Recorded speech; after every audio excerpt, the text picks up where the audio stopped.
Oh, je t'en prie, raconte-moi une dernière histoire. Je vais te raconter comment j'ai attrapé des voleurs. Des voleurs? Tu as attrapé de vrais voleurs? Oui, voilà. Nous avions décidé de faire une promenade en forêt. Toute la famille était rassemblée, les parents, les cousins et les cousines, Camille, Madeleine, Elisabeth, Jeanne, Pierre, Louis et Jacques. Nous voilà donc partis, et bientôt arrivés à l'orée d'une forêt. Il y avait là les ruines d'un couvent et une ancienne chapelle. Les gens du pays n'aimaient pas y aller parce qu'on y entendait des bruits étranges, des gémissements, des cliquetis de chaînes, et il paraît que des visiteurs avaient disparu en visitant ces ruines. Tu n'avais pas peur, Cadichon? Lorsque tout le monde fut descendu d'âne, j'étais un peu inquiet de voir les mamans avec leurs enfants se diriger vers les ruines. Je m'éloignai de mes camarades et me mis à braire à l'abri du soleil. J'étais bien tranquille lorsque tout à coup, j'entendis un bruit sourd qui semblait venir de dessous terre. Puis, je vis une tête d'homme sortir avec précaution d'entre les broussailles. Rien. Personne. Hé, les amis, vous pouvez venir. À ces mots, 12 hommes sortirent du taillis sans un bruit. Ils marchaient sur la pointe des pieds vers mes camarades qui broutaient paisiblement. Chaque voleur s'empara d'un âne et l'attira dans le fourré. Ces ânes, au lieu de résister, de braire, se débattre, se laissèrent emmener comme des imbéciles.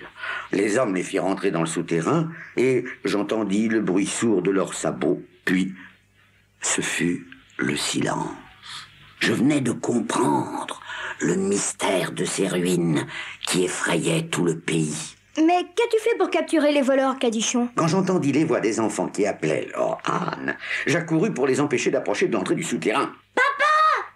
Papa! Où sont nos ânes? Ils ne doivent pas être bien loin. Cherchons-les. Je me précipitais pour les empêcher de passer.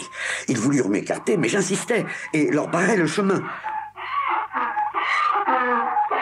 Ne trouvez-vous pas que l'insistance de Cadichon est extraordinaire? C'est un animal très intelligent. Suivons son conseil et revenons sur nos pas. Oh, regardez, Oui. je vois de l'herbe foulée, piétinée. Je crois que nos ânes ont été volés. Toute la famille se réunit pour prendre des dispositions et ils m'appelèrent. On mit les plus jeunes enfants sur mon dos et nous partîmes.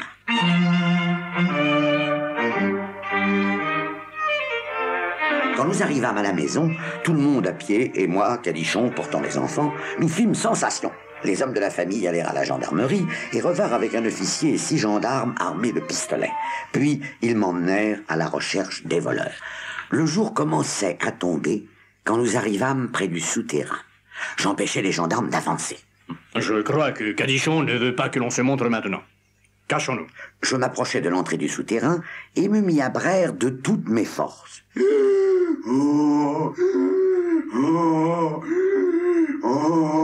C'est alors que mes camarades, enfermés dans le souterrain, me répondirent de même.